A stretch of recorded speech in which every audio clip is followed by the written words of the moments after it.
नमस्कार, जय माता दी। मैं हूँ आपकी अपनी लाइफ डिजाइनर जीतू आचार्य।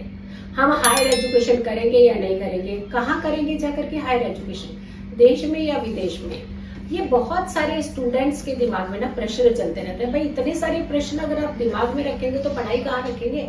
तो सबसे पहले आप कुछ चीजों का ध्यान रखना शुरू करिए कि आपकी कुंडली के अंदर कुछ योग होने चाहिए हायर एजुकेशन। पेरेंट्स बड़े डिस्टर्ब रहते हैं कि हमारा बच्चा पढ़ता नहीं और इतना आगे पढ़ेगा क्या, बहुत ज्यादा पढ़ेगा क्या। बहुत सारी चीजों के आपके क्वेश्चंस के जो आंसर है वो यहाँ पे आपको आज इस वीडियो के माध्यम से मिलने वाले हैं। सबसे पहले ये ध्यान रखिएगा कि बच्चे का लग्न कैसा है, लग्न का स्वामी कैसा है। जो चर लग्न वाले बच्चे होते हैं वो यहाँ टिकते ही नहीं है, बहुत देर तक तो बैठ ही नहीं सकते एक जगह। तो करेंगे कैसे, पढ़ेंगे कैसे। सिटिंग तो बहुत ज्यादा जरूरत होती है पढ़ाई के लिए। भाई जितना व्यक्ति बैठेगा, ध्यान लगाएगा तभी तो पढ़ेगा। दूसरा भाव हमारा जो होता है वो हमारी कुंडली का सेकंड भाव और फिफ्थ भाव, ये बड़े इंपॉर्टेंट भाव होते हैं, बहुत इंपॉर्टेंट भाव। यानी सेकंड भाव की बात करते हैं तो ये भी एजुकेशन का भी भाव माना जाता है और फिफ्थ भाव भी हमारी खास करके बुद्धि, माइंड, इसका भाव होता है ये। और ये कुछ भाव जो होते हैं वो हमारे ऊपर इम्पैक्ट डाल रहे होते हैं और कहीं ना कहीं रोल जो है वो फोर्थ हाउस का भी आता है। यानी कुल मिला करके अगर हम 3-4 भावों को देख लें, हमारे स्टार्टिंग के पोर्शन को देख लें, यहाँ तक सप्तम तक ही अगर हम देख लें, और सप्तम की तो बड़ी दूर की बात है, 6th हाउस तक अगर हम कुंडली को देख लें तो आपको सारा निचोड़ समझ में आ जाएगा कि अगला जीवन आपका कैसा रहने वाला है। हम सीधा जंप मार देते हैं एकादश पे, इनकम कैसी है जी, भाग्य खुलेगा या नहीं खुलेगा, बिजनेस कौन सा करूंगा। भाई स्टार्टिंग पहले स्टेप तो देख लीजिए, पहले स्टेप से लेकर के 6 स्टेप, ये अगर आपके स्ट्रांग होंगे तो बहुत सारी चीजें आपकी जिंदगी की स्ट्रांग हो जाएंगी। लग्न, लग्नेश बहुत इंपॉर्टेंट होता है किसी भी काम को करने के लिए, चाहे वो एजुकेशन हो, चाहे वो आपका काम ही क्यों ना हो, वर्क।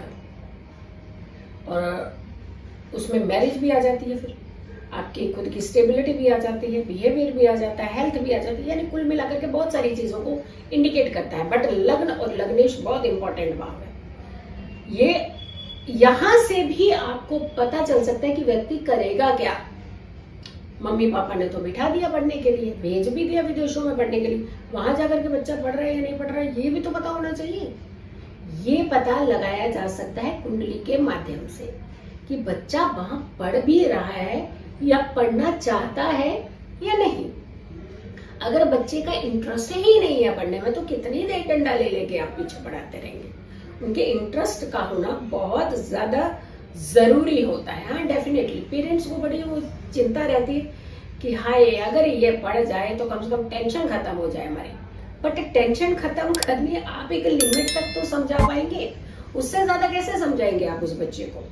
ये ध्यान रखने की जरूरत होती है। और इसके अलावा कुंडली में आपके जुपिटर यानी गुरु की कंडीशन, बुध की कंडीशन और शुक्र की कंडीशन और चंद्रमा की कंडीशन, ये 4 प्लेनेट की कंडीशन भी बहुत मैटर करती है एजुकेशन को सही दिशा पे ले जाने के लिए। अब आती है बात की कौन सी ऐसी चीजें होती हैं जिसकी वजह से बच्चे नहीं पढ़ते हैं या फिर पढ़ना नहीं चाहते हैं। मैलेफिक प्रभाव, अगर इन भावों के ऊपर नेगेटिव प्रभाव ज्यादा होता है, जैसे लग्न पर, चतुर्थ पर, द्वितीय भाव पर, पंचम भाव पर, यहां अगर के नेगेटिव प्लेनेट, मैलेफिक प्लेनेट का इंपैक्ट ज्यादा होता है तो आप कोशिश कर लीजिए जितनी बच्चे नहीं पढ़ते, खिसक लेते हैं। कहेंगे पढ़ाई कर ले, करेंगे काम, कहेंगे काम कर लो, खिसक लेंगे वहां से। यानी उनका खुद के अंदर स्टेबिलिटी ही नहीं आती है। कहेंगे ईस्ट जाएंगे वेस्ट, यानी कुछ कह रहे होते हैं करते कुछ और है। तो डंडा मार मार के कभी भी पढ़ाया नहीं जाता है अनटिल अनलेस बच्चे के अंदर खुद स्पार्क ना हो पढ़ने का। हाँ, उसे एक नॉर्मल एजुकेशन तक तो आप पहुंचा देंगे कैसे तैसे करके। बट हायर एजुकेशन की जब बात आती है तो हायर एजुकेशन के लिए आपको थोड़ा सा बच्चे की कुंडली के ऊपर ध्यान देना ज्यादा जरूरी है। उन प्लैनेट्स के उपाय करना ज्यादा जरूरी होता है जिससे बच्चों के अंदर थोड़ी सी स्टेबिलिटी आए और वो बैठ करके थोड़ी देर टिक करके अपनी पढ़ाई की तरफ ध्यान दे पाए। और जब ध्यान देंगे तो आपको फायदा भी देंगे, वो पढ़ेंगे और आपको नुकसान नहीं होने देंगे। फोर्थ हाउस कहते हैं कि बहुत बली होना चाहिए और आपका फिफ्थ हाउस बहुत बली होना चाहिए, यानी ये पॉजिटिव प्लेनेट का इंपैक्ट इनके ऊपर होना चाहिए। इसमें बैठे हुए प्लेनेट भी पॉजिटिव होने चाहिए, इसे देखने वाले प्लेनेट भी पॉजिटिव होने चाहिए, और साथ के साथ जो प्लेनेट की डिग्रीज हैं वो भी अच्छी मात्रा की होनी चाहिए, जहां प्लेनेट रिलैक्स होते हैं। और फिर नीच के प्लेनेट नहीं होने चाहिए इन भावों में, और पाप कर्तरी बिल्कुल भी नहीं होना चाहिए। और कुछ उभे उदय अभे उदय ये लग्नों का भी खास करके मैटर आता है, यानी कुल मिलाकर के हम सिर्फ एक चीज के ऊपर स्टक नहीं रह सकते कि लग्न क्या कह रहा है, लग्नेश क्या कह रहा है, पंचम कह रहा है, पंचमेश क्या कह रहा है। इनकी दशाओं का भी मैटर आता है, इनके अंदर अभे उदय उभयोदय भावों का भी खास करके जिक्र होता है, प्लेनेट की डिग्रियों का कंसर्न होता है, उसके बाद इन प्लेनेट की पोजीशन का खास करके कंसर्न होता है।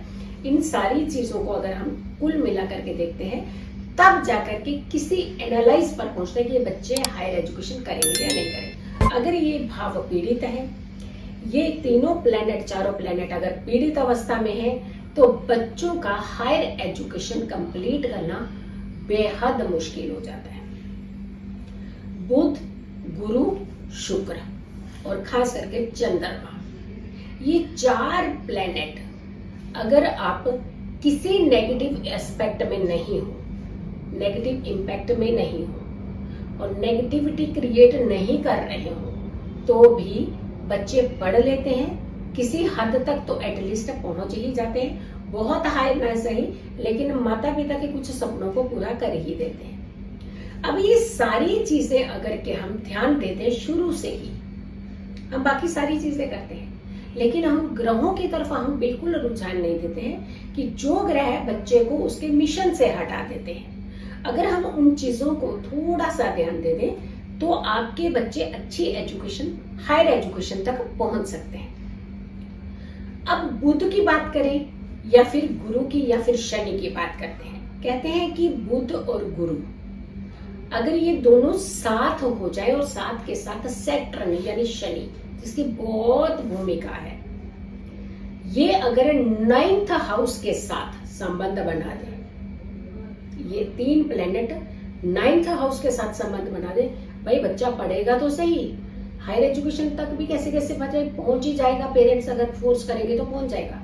लेकिन ये बड़े शार्प माइंडेड अच्छे ग्रूम्ड पर्सन निकलते हैं, यानी जैसे जैसे ये बड़े होते जाते हैं वैसे वैसे ऐसे लगता है कि हमने इनको ये चीजें नहीं सिखाई, बट इन्होंने कहां से सीख ली, ये इतने प्रैक्टिकल कैसे हो गए, इतना तजुर्बा कैसे आ गया इनके अंदर, हमने तो ऐसी चीजें नहीं सिखाई उनको, ऐसी तो उनकी संगति भी नहीं थी, ये ड्रास्टिक चेंज इनके अंदर कैसे। जैसे जैसे इनकी एज बढ़ती है और 12th क्लियर कर लेते हैं, उसके बाद बढ़ते हैं, धीरे धीरे धीरे धीरे इनके अंदर एक अलग ही स्पार्क आना शुरू हो जाता है, एक अलग ही एनर्जी आना शुरू हो जाती है, बहुत अच्छा आगे निकलते हैं, जिंदगी में खूब सारा रुतबा, स्टेटस लेवल जो है ये अचीव करते हैं। लेकिन इन तीनों प्लेनेट के ऊपर भी कोई मैलेफिक प्लेनेट का इंपैक्ट नहीं होना चाहिए, नेगेटिव एस्पेक्ट ना हो, और ये भाव भी रिलैक्स होना चाहिए, और इस भाव में बैठे हुए सारे प्लेनेट रिलैक्स होने चाहिए, तो आप बहुत अच्छी पोजीशन को भी हासिल कर लेते हैं। बट पोजीशन के साथ साथ आपका लेवल और रुतबा अलग हो जाता है। अब नहीं पढ़ पाते हैं, नहीं कर रहे, तो क्या करना चाहिए, छोटा उपाय तो चाहिए ऐसे बच्चों के लिए। बच्चों के कमरे के अंदर कोई डार्क कलर के पर्दे, बेडशीट्स, कुशन ये नहीं होने चाहिए, और डार्क की जब हम बात करें, ब्लैक, एकदम strong red, grey colour, blue colour ये अवॉइड कर दीजिए। सूदिंग कलर्स का प्रयोग कीजिए, येलो स्टोन में प्रयोग कीजिए, लाइट ग्रीन स्टोन का प्रयोग कीजिए। और दूसरा, जब भी बच्चे पढ़ने बैठे उन्हें एक केसर का लीफ, छोटी सी पत्ती होती है, वो जरूर खाने के लिए दे दीजिए। यकीन मानिए आपके बच्चे फोकस करना शुरू हो जाएंगे। और कुंडली का विश्लेषण जरूर करवाइएगा। मेरी इस वीडियो को बहुत सारे लोगों तक जरूर पहुंचाइए। अगर आप लोगों ने अभी तक मेरे चैनल को सब्सक्राइब नहीं किया तो जरूर कीजिएगा, वीडियो शेयर कीजिएगा और मेरी आने वाली वीडियो का इंतजार करें। तब तक के लिए नमस्कार।